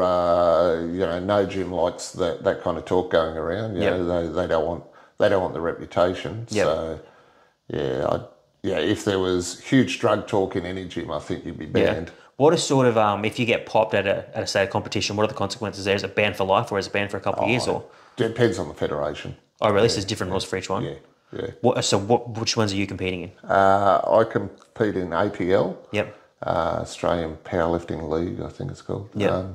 I'm not sure what the consequences are because I don't need to worry about it. Yeah. So when's the next competition? Probably just after Christmas. Yeah. And are those competitions we just do 3 bench, deadlift, max? Is it all in one day or is it 3? All in one day. Are you wrecked by the end of them? Sometimes, yeah. Yeah. Because people don't understand the neurological taxing on not just doing a bench, but doing a squat and a deadlift heavy in the same day. Yeah. Is that something you would recommend people training to? Like, you don't have a problem going, obviously you wouldn't do this every single time, but okay, we're going to do as heavy a squat as we can in the same day, as the same session as a super heavy deadlift. Yeah, you become, you get used to it because that's how you train. Yep. Yeah, I now train, most people will separate the squat and the deadlift, different parts days of the week. Yep. Because my time restraints, I'm deadlifting and squatting on the same day. Yep. And I'll use that right through my training. Do you think it would be any different if you had more time? Or do you think it would just... Yeah. I'd love to train three days a week on the big lifts and another day on accessories. Yep. If I had time. Yep. But, the age-old question, I do have time, but do I have the energy in that time? Yeah. What would your accessory day look like? Work on the weak points. Yeah. Try and get the whole body done. Yeah. But mainly focus on weak points. How long is a session normally for you? At home, 45 minutes to an hour. At the powerlifting gym, there's a bit more social, so probably a couple of hours. Oh, really? Yeah. Yeah, I think for me, I used to spend say 2.5 hours like a session, and I don't train with anyone purely for that because I'm like, that's my time. I want to get in there. I don't want to talk. I can talk everywhere else. Yeah, it's an escape. Yeah. And you're just like, I've got a couple guys at work. Are you one of those guys with the... Yes and no. Like, I think the other day, I literally had them on. They weren't even turned on. They were dead. Yeah. I just had them on because anyone come and talk to me. Yeah, so I'm just like, I just had them on. But see, for me, I don't know. I've had people that I don't even know come up and start a conversation with me. And I'm just like, I'm not necessarily a people person, but I'm like a my people person. I like my people. And if you happen to enter my people, then we're good. Yeah. But if random people just start coming up and chatting to me and sort of taking my energy, I'm just like, I just came in to train and sort of zone out, get what I need to get done, and then I'm bouncing. Yeah, I don't think I could train at a commercial gym anymore. Oh, and it was just one of these random conversations. I've never seen this dude before. I've never seen him since. But he starts talking to me about all these different conspiracy theories, and I'm like, you're not going to have a conspiracy theory conversation for 5 minutes. It's a 10, 15, half an hour conversation. I'm just like, buddy, I'm going to have to start this whole workout out all over again. Yeah. I'm cold, everything. One commercial gym I used to train at, the cricket was on TV. Yeah. And 2 fellas were sitting on the bench watching the cricket. And I said, how long are you going to be on the bench? And they looked at me and went, we're watching the cricket, mate. So I walked over and unplugged the TV. Apparently that's not the right thing to do. But anyway. That would shit me, yeah. I was listening to something, have you ever heard of Mike Van Wyck? Yes. I love that guy. And I've never even thought about this, which is funny because when he said it, I was like, that actually makes sense. He was in a commercial gym and he goes, if I ask you to jump in, I'm asking you out of courtesy, but we're going to end up training together. Yeah. And he's like, if we're in a public gym, you don't have any more right to be on that equipment than I do. Yeah. So if I'm asking you to jump in with you, you're going to let me. And I was like, that's actually, I've never thought about it like that, because say if you're on the bench press, if you want to come up and join in, you should be able to join in. Yeah. But are you going to hold that 15, 20 minutes or half an hour? Are you going to sit there for an hour and watch the cricket while I just sort of sit there and wait? Yeah. It's kind of like, well, just let me jump in with you. I never used to be that person. It was very rare that anyone ever asked me, how many more sets do you left? But I've made the conscious effort now, for like the last 6 months, anyone ever asked me, like, I've got like, say, 3 or 4 sets left. Oh, do you want to jump in? Because now I'm just like, I never used to think about it like that. I used to think, no, I'm here. This is my space. I'm using this machine like I own it, and you have to wait. Whereas now I'm like, well, no, that makes perfect sense. As long as you're not like some super gross, sweaty person who's going to be sweating all over me. But if you're someone who just, how many sets you left, man? I'm going to be for like another 10, 15 minutes. Do you want to jump in? Yeah. Yep, we're good. I never used to think about it like that. Do you have any sort of like pet peeves? Obviously, you don't train at a commercial gym. But when you did, do you have any sort of pet peeves that sort of just drive you insane? No, look, there's probably thousands. Yeah? I just didn't... Yeah, I didn't fit well with the commercial gym scene. Yeah. Why was that, do you think? Is that like sort of like a personality thing? Yeah, probably. I was training away. I was training up in Northern Territory and at the camp gym. It was a good gym. Yep. And at the time I was pretty strong. Yep. And they called me out of the gym into their office, and they says, "Oh, we don't want you training here anymore." I said, "What for?" And they said, "You're training with dangerous weights, dangerously heavy weights." And I said, well, they're not dangerously heavy for me. Yeah. I'm at this level and that's what I do. And they said, no, they're too dangerous. I was squatting 180 kilos or something, and they considered that too dangerous, so I wasn't allowed to train there. Do you think it's that, and like, do you like the community side of training too? Like, do you sort of gravitate towards, like, you seem like a people person, do you sort of gravitate towards those sort of like close-knit, family sort of style gyms, like the communities? Look, it's been a long time since I've trained at commercial type gyms, but the powerlifting gym, I love it. That's what I'm saying, like those powerlifting community. Yeah, is that what you sort of drift to? Yeah. I love it. Yeah. And you've got some super, super strong people there. Yeah. People squatting 400 kilos and all this crazy stuff. Yeah. Bench pressing up around 300 kilos. Yeah. It's nuts. Yeah. But the person benching 300 kilos, he doesn't feel any more important than the person benching 60 kilos. Yep. And how I fell in love with that gym, there was a fella there and he was deadlifting, I can't remember, let's say 140 kilos, which is overall fairly insignificant compared to what a lot of people do. But it was his PB. Yep. And the whole gym stopped and watched him and cheered him on. And I thought, this is unreal. Yep. Yeah, and it doesn't matter what you lift. It's about being a part of the thing. Yep. And having a go. Yeah. I definitely noticed that. I remember I used to train at this CrossFit gym way before I lived here. It was out at Redland Bay. And the only reason I got into there was because a girl I used to work with was keen on one of the instructors. Yeah. And she was like, oh, I can't train there. Oh, I need you to come with me. I'm like, I'll do this once and then that's it. And then I ended up falling in love with it. I was like, I've always trained, I've always sort of been involved in sports, stuff like that. And you've always heard like the negative side of CrossFit. I'm like, this is going to be rubbish. But it literally was like a little community, little family thing. I went there, trained once, and then I was there 5 days a week for 6 months, and then I moved to the Gold Coast.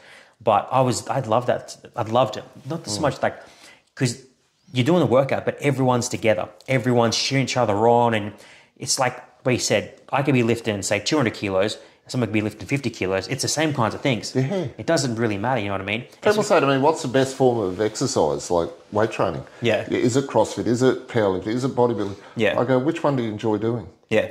That's the best one for you. That's the best one. Yeah. I definitely think something is better than nothing.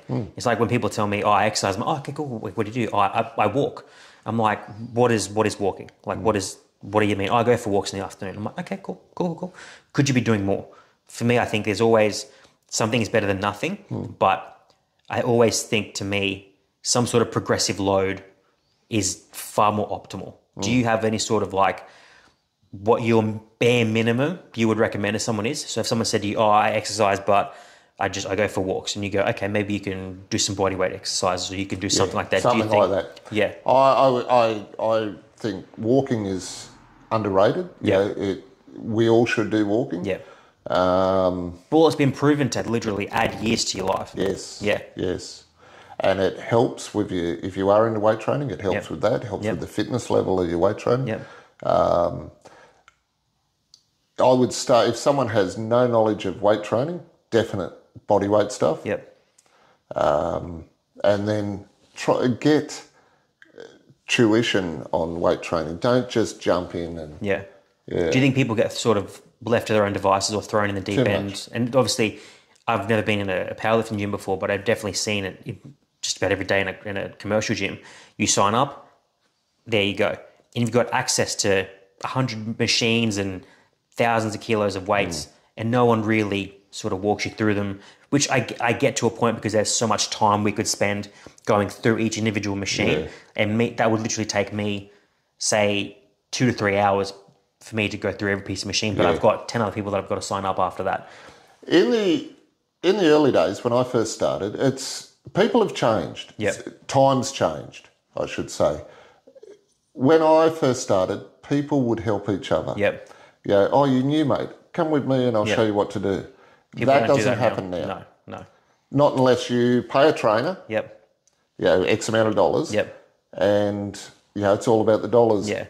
It's the way it's become. Yeah, I've always thought, and this would probably never happen, that there should be some sort of person or persons employed by the gym that is there from, say, 8 to 4 or whatever, if it's in 2 blocks of, say, from 5 until 8 or 5 until 9 in the morning and, say, 4 until 8 in the afternoon, where they are literally there just walking around the gym floor and showing people things. Yeah. Because I get it from both sides. The trainer who's running their business and paying their rent there is literally on their time for dollar. So they don't want or have, say, 2 or 3 hours to spend with someone when they could be trying to make money. But on the flip side of that, you could, gyms make tens of thousands of dollars of profit per month. You could employ someone for those few hours of blocks each morning or in the afternoon that literally just goes and shows, because so many people don't even go on the gym floor. It is predominantly women who will go and do the class, or they'll just sign up a gym and go to do cardio because they're too intimidated going out on the gym floor. And it's like, well, if someone took half an hour or an hour to show them stuff, because there's nothing wrong with using machines. I was talking to Julie about this when she was going through her chemo and stuff, because the doctor's like, we'd rather you not train. And she's like, well, how about I use machines? Okay, fine. We'll compromise and use machines. Machines are fine. Sometimes actually been proven to be better than the free weights, depending on what machines you use. But some people just won't use them because they don't want to look stupid. They don't know how, Exactly. Yeah. And even though there's a very brief description on them and there's a picture and, it doesn't really do anything, you know what I mean? Yeah. But I've always thought there should be someone or persons who walk someone through, and just, I think that would be such a missed opportunity in a business. A small investment to... Oh, I think it's a small investment, but I also think someone would make vast... Because you'd be the first one to do it. Yeah. And no one uses it. No one utilises it. Because say you go up and, hey, Sally, I've seen you been on the treadmill for 2 weeks. You haven't come on the gym floor. Let's go. Yeah. Sally has her first session on the weights floor. Then she goes and tells her friend at coffee, and then her friend comes and signs up because now she feels more comfortable that there's someone going to be there. And then this person tells this person 2, then 4, then 8, and 16. It's just like astronomical knock-on effect. But people just don't seem to want to do it. I remember many years ago when I was first starting out, we went on a holiday to Port Macquarie for the weekend. Yep. So Friday night I went to the gym. Yep. And I haven't been there in so long. Yeah. It was lovely. It's beautiful. I think it was the 2 Peppermint Park, and there were 2 little theme parks side by side. They were next to a caravan park. That's right. Yeah. Peppermint Park, and there was another. I can't remember. I can remember what the other one was. Yeah. But I used to live because I was born in Nowra. Were you really? Yeah, Nowra, New South Wales. I was born out of Shellhaven Hospital, and my grandparents lived. I'm from Darryl. Oh, really? Yeah. Yeah, I think I generally haven't been back. I'd say at least 10 years. Yeah. I don't think I could ever live in Sydney again. No chance. But I always loved Port Macquarie because it's not a country town, but it's very relaxing. Yeah. The people are quite relaxed, and I always loved going out, and those 2 theme parks side by side was beautiful. I loved it out there. Yeah, so I went to the gym, and I didn't know a lot about training, but I was very I was right into it. Yeah. I'd only been at it pretty short period of time. And I saw this big guy walk in before me. And this is the different times, and also probably me as well. Yeah. When I walked in, I said to him, I said, excuse me, mate. I says, I'm only here for the weekend. Do you mind if I train with you tonight and pick your brain? Yeah. And he said, absolutely, come on. He said, we're training chest. I said, okay. He said, ask whatever you need. Yep. Different times. You can't do that now. People think you're a weirdo if you do that now. Yeah. It's one of those things. Ignorantly, I can see where you're coming from because it's coming from a good place. Yeah. But then you are going to get those odd people who will do that one off. Yeah. And then on Tuesday, he's back there again. Oh, we're going to train together on Tuesday. Then we're going to train together on Wednesday. We're going to train together on Thursday, train together on Friday. So it's like that's the pros and cons of that. I think people definitely just are in their own sort of cliques or worlds when they come to training. They just don't want to bar anyone. And that's cool. Yeah. You do you. I do see it very rarely, every now and again, someone will go and help someone, but it's almost like when you go and help someone, it's almost like they're taking it negatively. Mm. You know what I mean? It's almost like a little personal attack. You don't know what you're doing, so I'm coming over here to help you. Yeah. It's like, no, I'm helping you. If I've taken the initiative to come and try and help you, I'm helping you for a good reason. Yeah. I'm not trying to shit on you, you know what I mean? Whereas people back then would think how you were thinking. Oh, mate, absolutely, come pick my brain. Yeah. Sounds great. Whereas now people are like, excuse me? Why do you think I don't know what I'm doing? It's like, no, I'm not doing that now. You know what I mean? People just... And I genuinely only ever see that in sort of commercial gyms. I feel like it would be very sort of community-based and sort of family, friends in your sort of private or private gyms. And I just don't think you'd ever really see that in those big sort of commercial gyms because it is just dollar for dollar. But how many people have you seen over the years that have been training at a commercial gym for a long period of time and then you happen to train with them as a one-off and you think, God, have you not learned anything? Yeah. Well, even just when I was a PT, you'd pick up people who had been training there for years and then just eventually sort of develop a relationship with them and then you start training them as a client. And you're like, how? Like, obviously, you've probably never seen them because you're not sort of paying attention to them, but someone tells you they've been training for 5 years, there is some sort of level of expectation of sort of a base knowledge of how to train. And you see them bench, you see them squat, you see them deadlift. You go, because someone's coming to me, I want to see them do those main things first, and then I'll sort of critique them. And when they're doing them and it's all kinds of bad, and I'm like, how long have you been doing that, the wrong thing with load on? No one said anything to you prior, but then you've got to have the annoying conversation to them is we need to backtrack everything now because you've also got to have the conversation of like, look, it's not working, it hasn't been working, so now we've got to do things my way. And people they don't want to have those kinds of conversations. They just want to put the blinders on and just keep doing what they're doing. It's not working, but they just want to keep doing what they're doing. The fellow I train with at the moment, he come from a CrossFit background, and he'd hate me to be saying this. Come from a CrossFit background, and he was okay. He did okay, but his technique was pretty ordinary. And he went from a first session, he squatted 120 kilos, and it was pretty ordinary. That was about his maximum. Pretty ordinary technique. So we changed his technique. A little bit of programming, and he went in a competition here about 6-8 months ago, and he squatted 165. That was only less than a year from CrossFit to that. So it's amazing what changing technique can do. With your squats, because they seem quite wide. Is there a difference in sort of hip strength, or do you feel differently through your quads or your glutes when you see some people when they squat quite narrow? Is there a difference in strength and mobility when you're going quite wide? Like how does it work for you? Because I don't know, I've always sort of been intrigued by people how they squat, because how I walk sort of like quite 10 to 2. I've got quite a wide stance when I squat. I can't really, not that I can't, but in terms of, say if I squatted 100 kilos like that, I'm doing 60, maybe, with everything sort of straight and narrow. Is that how you get taught to squat quite wide, or is it just however your body sort of moves? I squat wide basically because of my shoulder mobility. My lack of shoulder mobility. I can't grab the bar there. You got to grab. So I grab the bar right out there. Because of my shoulder mobility. So therefore my hands are out there, my feet are out there. You can't be like that. And creating a strong base on the ground. So you feel quite tight and sort of core locked out wide? Yeah, it's all got to do with starts with the floor. You grip the floor with your feet. Yep. You rotate your quads out. Yep. You tighten your upper back. Now, are you squatting barefoot when you're in? Usually, yeah. Yeah, yeah. I saw you squatting with you. Sometimes. Yeah, I saw them. Yeah. Do you feel any sort of difference having that little thin layer between a little you? bit. Nah, not really. I should say yes, but no. Yeah. It's just a little gimmick, but I don't go heavy with them. Yeah. Yeah. So you don't think if you have the shoulder mobility, you could do the narrow stance, or you prefer? Yeah, I guess you know what you know. I used to go, the rings on the bar. Yep. Yeah. I used to go with my middle finger on that. Oh, wow, so you're wide. Yeah. Yep. No.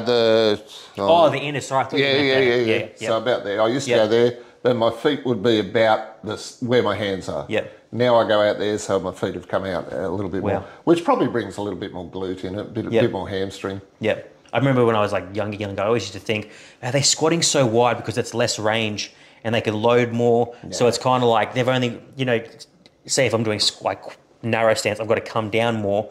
So maybe I'm going to try and cheat the system if I go out wide, or I've only got to bend down a little bit more. Yeah. Is that sort of any sort of conversations you have where it's just I'm the best squatter in that stance? Because I'm not as wide as you, but I can't do the narrow thing, not for any sort of mobility. I think it's more of like a hip thing and sort of knee.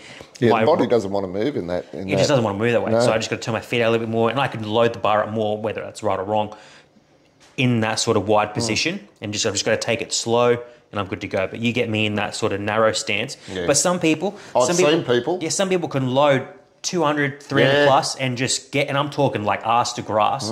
And I'm like, how?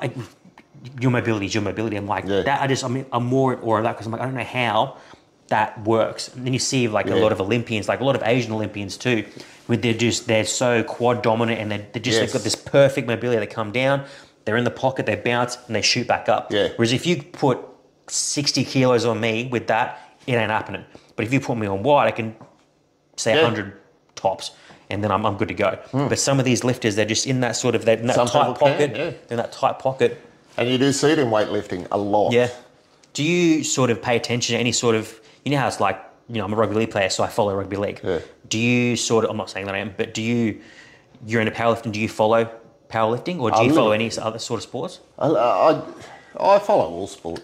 Yeah. But as far as powerlifting, I watch enough of the... Like at the Olympics, something like that when it comes on? Or Yeah. I don't really follow any... I'll look at what all the powerlifters are doing. Yep. But for inspiration, I'll look at females, really. Yeah. Some of those strong females out there. Yep. And, there's females out there just as squatting the same as what I'm squatting, and that freaks me out. I've always said, even when I was training women, I think my sort of client base was probably, say, 70-30 more female-based than male-based. I would say a vast majority preferred to train women than over men, and they were easier to train. They were easier to push. I could push them more. And I don't know whether it was like a mental thing. Pain tolerance too. Yeah, that's what was always said. And I don't know whether it's a psychological thing where they want to be pushed more because they want to prove more or whatever. I'm not sure what it is. But I always find their backs always, more often than not, came up quicker than any other body part. And I don't know whether it's because when obviously they're wearing bras, they're already in that sort of pinned back position anyway. So everything sort of comes up defined more in their back. But I always found I could push them more. They were just more, if I gave someone a program, like a female program, it'd be everything to a T. You give a guy a program, you're like, oh, hey, look, but can we change this or can I add that? And can we do this differently? I'm like, just follow that. Just do what I'm telling you. There's a reason why I put that stuff on there. But with women, it's like, sure, thank you. I trained a female mountain climber years ago, and I took care of her weight training side of it. Yep. And what I would do, it wasn't about reps or sets or anything like that. It was time. Yep. Time under tension. And she would do, I had a few exercises that she did, and I would do it you do that exercise and you're on there for 4 minutes. Yeah, that kind of thing. And she'd finish at 4 minutes, and I'd give it maybe 20 seconds rest, another 4 minutes. And the wheel, you'd seen the wheel, the rollouts? Oh, yep. Yeah, she would do that for 3 and 4 minutes. Yeah? Yeah. How many people can do that? Yeah. Yeah, people who don't understand too, people think when they're ab training, it's just some sit-ups, stuff like that, people don't understand like what core training is and how important it is. I guess we all goes through that stages too. You know, people, I'm just going to do some sit-ups, or I want abs. And it's like, you can have abs, but you can also have a super weak core just by having abs. You know what I mean? Just having abs doesn't mean you've got a strong core. Do you, like, what's your sort of core? I saw you doing the ab rollout. Do you have any sort of core stuff that you can do? Obviously, you're not doing any sort of hanging knee raises because your shoulder, stuff like that. Basically what's your sort of... Yeah, just that? Yeah. You wouldn't, I take it you wouldn't even be able to do any sort of planks or anything like that? Like I can, that's okay. But, I just do the wheel. Yeah, and I've always only ever done sets, 8 rep sets. And then there was a bit of a challenge at the gym, and I went a bit crazy and did 50 reps. And I saw that ab wheel of 50. I felt it for about 4 days. I was going to say, because the constant stretching of those abs for, you feel it after 10, 20. My hands were sore from it. My forearms, my abs, everything was sore. Which... So I've upped it today. I did them today. I did a couple of sets, 20. They're the only sort of muscle that I can say, like if someone goes to me, oh, should you train every day? I'm like, I don't think you should train every day. I think training your core is something you can do every day. And just some I don't care what it is. I wouldn't do that wheel every day. No, no. I think it's definitely something that you could do for your core every single day. For bodybuilding, I would do that wheel once a week. And I would do crunches maybe 3 times a week. And that was it. Yeah, people just, it's funny what you neglect because you think, oh, I don't really need them. But then you can't have a strong core. Sorry, you can't have a weak core and do what you're doing. No. Because it's just not going to work. Because as soon as you start having a weak core, that's when you're going to start bringing in low back and you're going to start sort of hunching over and stuff like that. People just, do they sort of tell you, they go, it's not just, okay, we're going to just do focus on squats. They go, no, we're going to focus on squats, but we also need to work on our core because of X and Y. Are they sort of, any sort of... Down at the gym, you mean? Yeah, at your gym, Well, I was fairly well established as like a bit of a powerlifting history before I started there. I'm just trying to think how they train people. They will concentrate on all the accessories. And core is very much part of it. It's funny when people, we go back to like say commercial gyms and what they should do and what they could do to help things out. I think there's just no sort of emphasis like, okay, we're going to train legs, we're going to do leg press, leg extensions, hammies, we're just going to focus on the muscle groups. People can do, I can also train my core by doing squats. I can train, people just don't really care about that kind of thing. But it's also like, okay, once you're done training for all that kind of stuff, you also want to have a good core for longevity when you get older. You know what I mean? It's things that I've sort of, even like say 5+ years ago, I started thinking about it. I'm like, okay, my training is going to change over the next, say, 10, 15, 20 years, but I still want to be physically strong. You know what I mean? My body might deteriorate here and there, but I still want to have a good base when I'm in my 40s and 50s and 60s because I'm not going to be able to get that. But I can't start training when I'm in my 40s, 50s and 60s. I want to have some sort of solid base well beforehand that I can just sort of rely on because you see so many people in their 60s and 70s, they have all these injuries because they're falling over or having hip surgery because they have all these weak muscles and stuff like that. Do you think, obviously you're in a good spot now, but do you think people not need to be training not just for a look and all that kind of thing, but just for longevity too? Oh, 100%. Yeah? I think it's more important than doing it for a look. Yeah. Yes, when you're younger, yes, it's you want abs, you want to take your shirt off at the beach, whatever. Yeah. Attract girls, what for whatever reason, and that's fine. Yeah. But it is more important for longevity, to be able to get out of a chair when you are older. I still do physical work. There's a lot of people my age that can't do anything physical. Yeah. Do you take anything currently, like any sort of like vitamins and supplements or anything like that? Nah, nothing. No.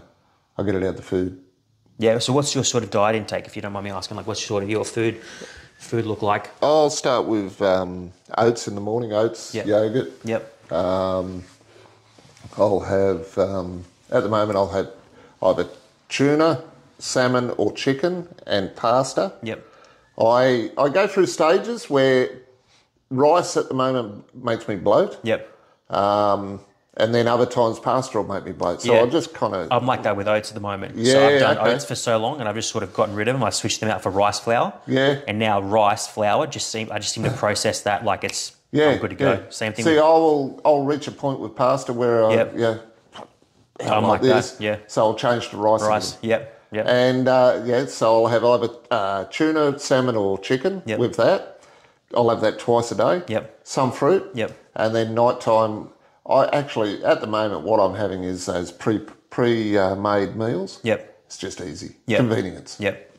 Yeah, is there enough protein in them? Probably not. But yeah, well, you got to have this conversation too. It's because it's like, all right, how much protein do I need per day? So how my sort of diet is, I'm like, okay, I want bare minimum, say 150 grams of protein per day, top, say 175.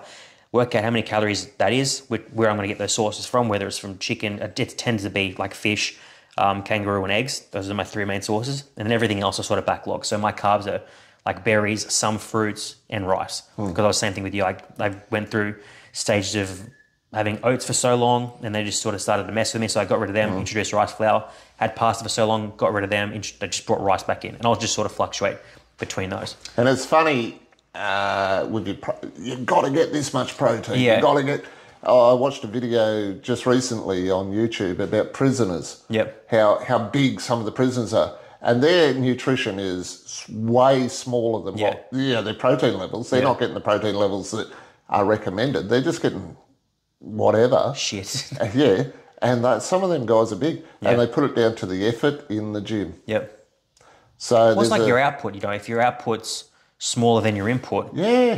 People don't understand. It's funny with all this information, and we're in 2023 and people still don't understand, I'm doing this, I'm doing that, but I'm still putting on weight. I'm like, well, tell me what you're doing. And then what they're telling you is actually next to nothing. But then you find out what they're eating. I'm like, well, that makes sense. Does it annoy you when you were PT?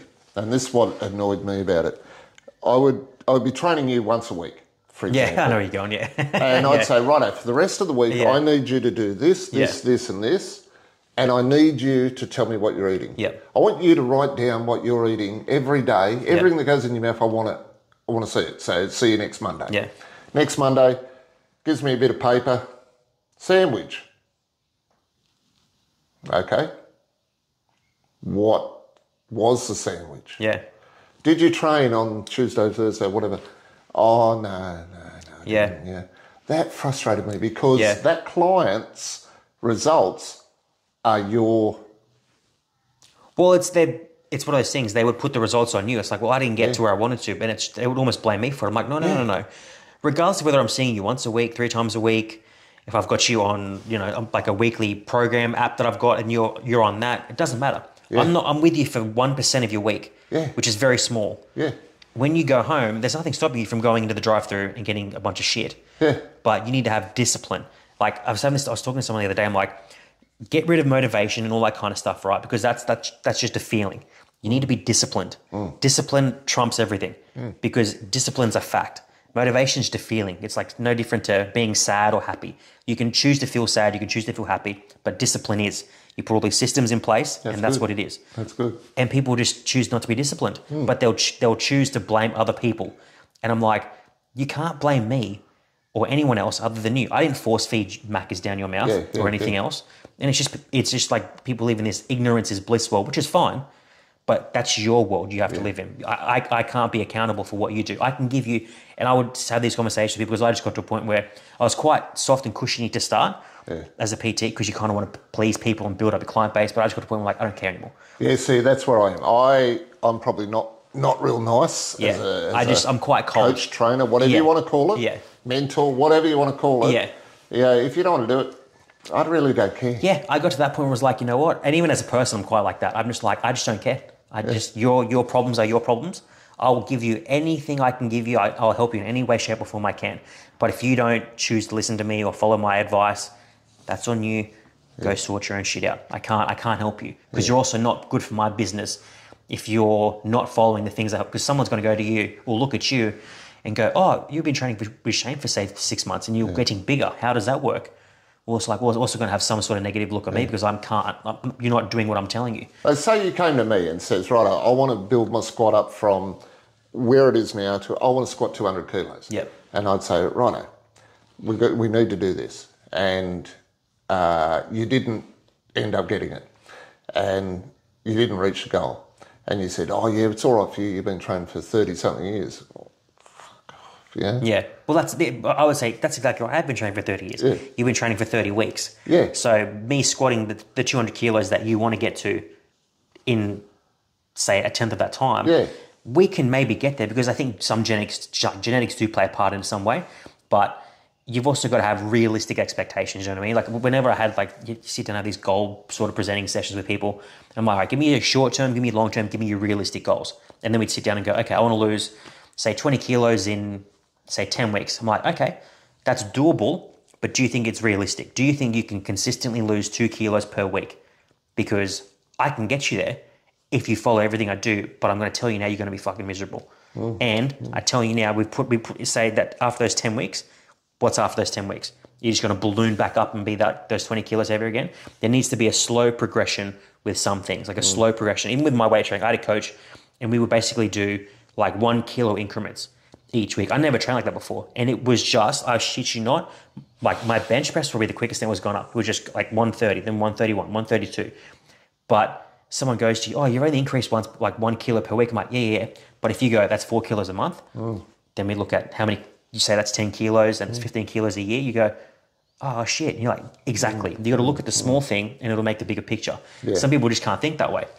So like you said, someone goes to you, I want to squat, say 200, I'm stuck on 100 now. I'm like, okay, we can get that. How, like what time frame do you want to get that in? Oh, in a couple of months. I'm like, well, that's unfortunately very unrealistic. We need to look at your form, what you're doing at the 100 kilos, and then go, okay, by say 3 months, we need to be, say, at a bare minimum, say 120, 130 kilo. And I won't change someone's technique all at once. I'll go, right. No, you can't. Your stance is no good. Let's look at your stance. Yeah. And I'll notice something else. You know, people, it's hard for people to make so many changes at once. Yeah. Especially with that, because they think they're doing the right thing. And it's also like you kind of got to slowly bruise their ego rather than, okay, there's 10 things wrong with your squat. We're going to change 2 of them now. And the next week, then 1. And then by the end of the time, we've changed everything. Yeah. But your ego can't handle me doing all 10 things at once. And even you're not going to remember all 10 things. So let's just slowly do it. I get technique sessions. Yeah. Yeah, and because an outside eye is... Yeah. You also have little laps in things like visually. I'm quite a visual person, so when I'm doing like a heavy deadlift, it's no different to the week in, week out. I've done it every other time, but sometimes I'm like, oh, maybe if I'm putting that foot a little, like an inch forward than that one, or making these little things, I'm thinking I'm doing everything right. I can't see myself. I don't squat in a deadlift in front of a mirror or anything like that.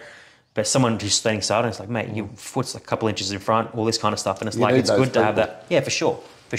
I tried to get into sumo deadlifting. Yeah? Yeah, I do it every now and then, but and so I videoed myself sumo deadlifting, took it to the person that I trust for, honest feedback. Yep. And he said, yeah, it looks like shit. And I need that. Yeah. Yeah. Yeah. Yeah. I think those kind of things, those kinds of people are good to have just in life. And it can be anything other than training. It can be, oh, hey, I'm thinking about doing this, or hey, what do you think about this? It's like, just don't do that. Yeah. Imagine being told yes all the time. Like some people go, oh, that'd be amazing. I don't want those people around me. No. Sometimes you need people who aren't just telling you no to be a dickhead, but have some sort of, I'm assuming you're not asking some random person off the street, oh, how's my form? You're asking some person knowledgeable in that field for some advice. So, if I'm asking someone about business, or I'm asking someone about sort of content creating or something like that, I'm asking someone who's done that for a while or has some sort of experience in that. I'm not just asking my next door neighbor because they're not going to have a clue. But some people they'll jump on Google, or they'll ask like some random person and think that feedback is gospel. And it's so frustrating when you want to help them, but there's almost that point. Sometimes you get to a point where you're like, you know what? You've got to make your own mistakes. Hopefully they don't lead to injury, but you've got to make your own mistakes and stuff like that. Well, I guess that's in all aspects of life. You know what I mean? We all, you say your parents give you advice. You always shit on them because you're just like, oh, what do you know? Which is the most ignorant thing ever. Later. Yeah, which is the most ignorant thing ever. You're like, what do you know? And you've lived for 40, 50 years longer than me, but what do you know? But then you make those mistakes and you're like, shit, why didn't I listen? You try and help some people, but when I was a PT, I think, like I said, I was quite soft and you're trying to please people.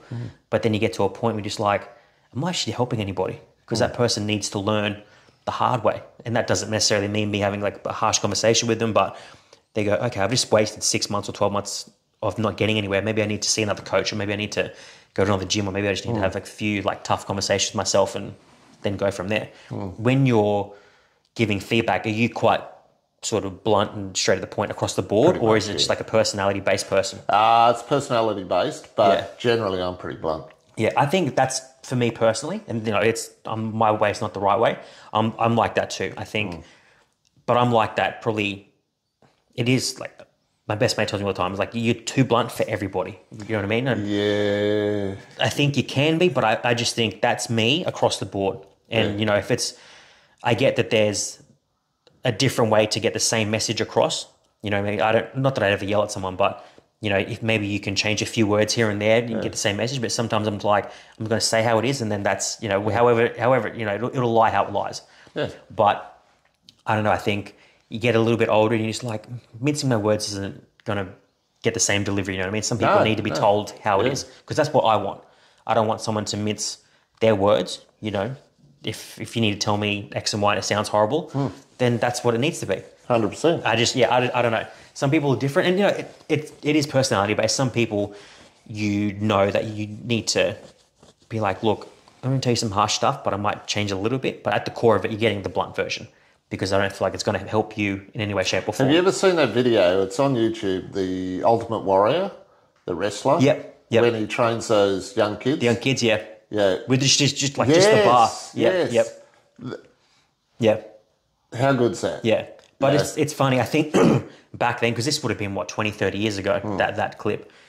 I think back then you probably could get away with that. Yeah. Now it's just not going to work. No, some people just... sued. Yeah.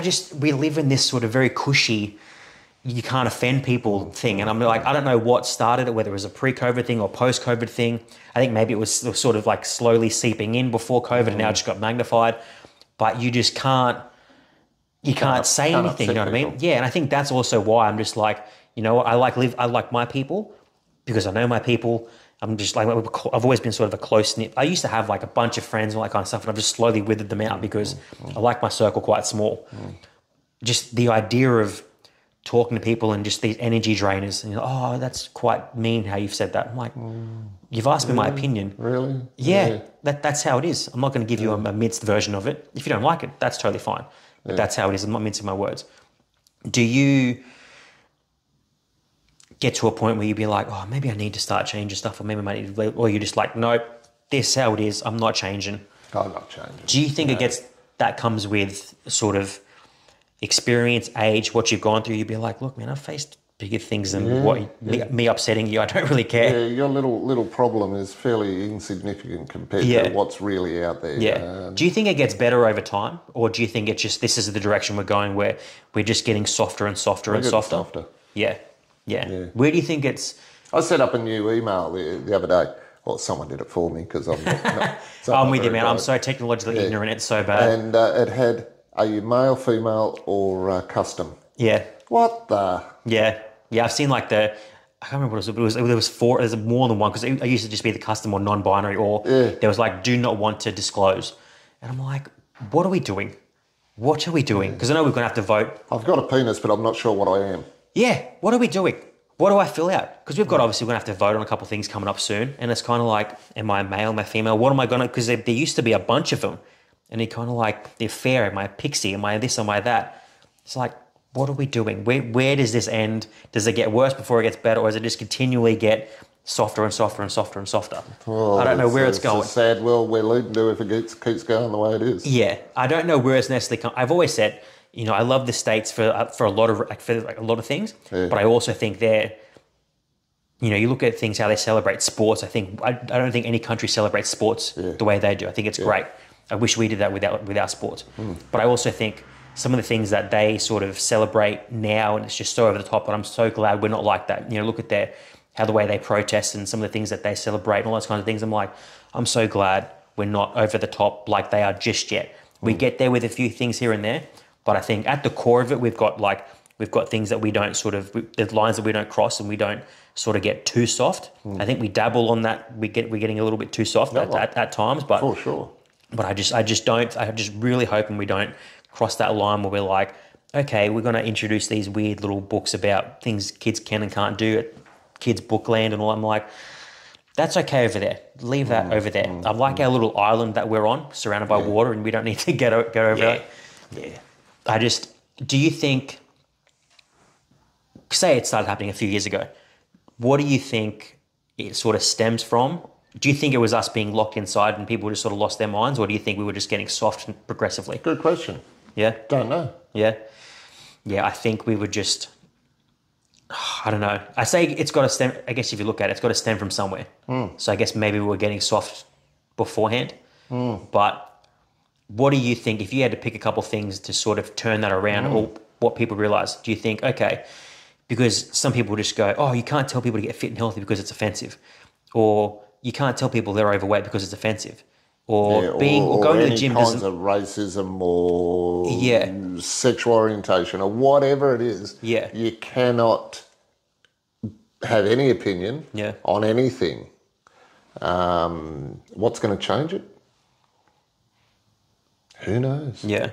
Do you think, you look at terms of like, because I always used to think, facts are the facts, you can't really dispute those things. Do you look at things where it's sort of creeped into like health and fitness, where you hear some things just like, yeah, but being fit and healthy isn't always necessarily fit and healthy. You're like, what are you talking about?